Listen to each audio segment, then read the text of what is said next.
Bonjour, j'espère qu'on ne vous a pas perdu en route. Dans cette seconde vidéo, nous allons vous présenter le deuxième de nos tests, la comparaison de deux variances. Puis, vous pourrez vous entraîner avec un petit exercice. Tout d'abord, quand l'utilise-t-on ? Comme application type de ce test, on aura la comparaison de précision de machines, de tests, etc.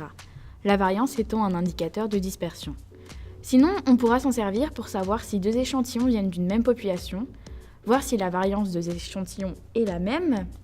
Enfin, ce test se servira en prérequis pour faire une comparaison de moyenne observée, dans le cas où sigma P1 et sigma P2 ne sont pas connus et si N1 ou N2 inférieur à 30. Les conditions à respecter sont la présence d'échantillons indépendants présentant une normalité de distribution. Les différentes étapes. On commence par fixer H0 et H1, avec H0 que les variances sont égales dans les deux populations, et H1 qu'elles sont différentes dans les deux populations. Supposant H0 vrai, on calcule les variances estimées, soit celles des deux populations, dans le cas où elles ne seraient pas données avec la formule suivante. Attention, les variances que l'on trouve avec les valeurs des échantillons sont les variances observées. Il faut donc les convertir en variances estimées, soit celles que l'on pourrait trouver pour les populations à l'origine des deux échantillons. Ensuite, on calcule la fonction discriminante FC. Pour ce faire, on fait le rapport des deux variances des deux échantillons en mettant la plus grande variance que l'on appellera S1 carré en numérateur et la plus petite en dénominateur que l'on appellera S2 carré. Du rapport, on aura la valeur de FC, soit FC égale S1 carré sur S2 carré est égal à la plus grande variance sur la plus petite variance.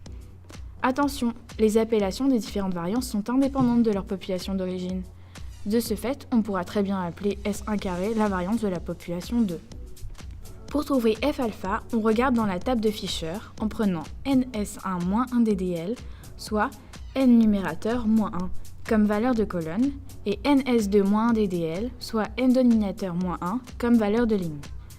On montre ici un exemple d'utilisation de cette table avec NS1 égale 3 et NS2 égale 5. On prend les valeurs de NS1 moins 1 et de NS2 moins 1 que l'on reporte sur la table comme indiqué par les flèches. Le résultat est de 10,65. Enfin, on compare les valeurs de F alpha et de FC. Si F alpha est inférieur à FC, la différence est dite significative. On rejette H0 et on accepte H1. Les variances sont donc différentes. Si F alpha est supérieur à FC, la différence est non significative. On ne peut donc ni rejeter ni accepter H0. Pour le cas du test unilatéral et du test bilatéral, nous ne nous attarderons pas sur ce point, mais nous signalerons seulement le fait qu'il faut faire attention à utiliser la bonne table. Concrètement, si le risque est fixé à alpha égale 5%, il faut utiliser la bonne table pour alpha égale 0,025. De même, si le risque alpha est fixé à 10%, on se tournera vers la table avec alpha égale 0,05. Cependant, hormis mention contraire dans l'énoncé, on considérera toujours que le test est unilatéral. Passons maintenant à l'exemple sur le test de Fisher. Nous prenons en compte l'énoncé suivant qui apparaît à l'écran. Une entreprise pharmaceutique utilise deux méthodes différentes pour la fabrication d'un comprimé de 1 g. Nous obtenons les résultats suivants concernant le poids des comprimés fabriqués. Ici, nous cherchons à savoir si les deux méthodes présentent la même fiabilité, la même précision. Hello! Ici, on vous propose, comme dans la vidéo précédente, de pouvoir essayer de faire l'exercice tout seul. Il vous suffit de mettre la vidéo en pause, de vous munir d'une feuille, d'un crayon et de vos ménages. Vous ne désirez pas réfléchir ou votre crayon ne fonctionne plus? Pas de problème, voici la correction. Nous procédons de la même façon pour tous les tests, avec juste quelques spécificités, notamment dans la formule du calcul de la fonction discriminante.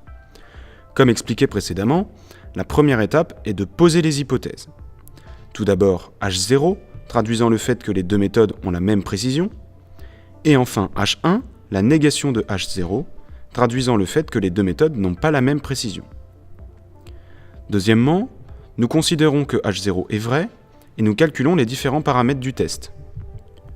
Nous détaillerons seulement le calcul de sigma carré et de S carré, étant donné que les autres sont triviaux.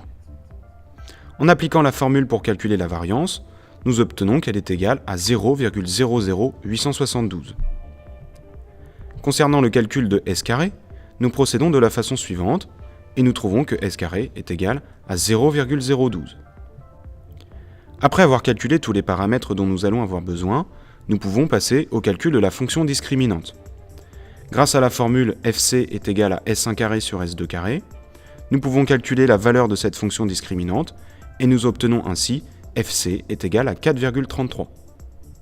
Enfin, nous fixons f alpha en regardant dans la table de Fisher et nous trouvons pour 2 ddl en colonne et 3 ddl en ligne la valeur de 16,044. Pour terminer, nous comparons et nous concluons.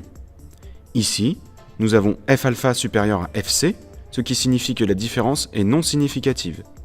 Au risque de 0,05, on ne peut pas rejeter h0. h0 est acceptable, les deux méthodes ont la même précision. Voilà pour le test de Fisher. Merci de votre attention. La suite de nos tests statistiques dans la dernière vidéo.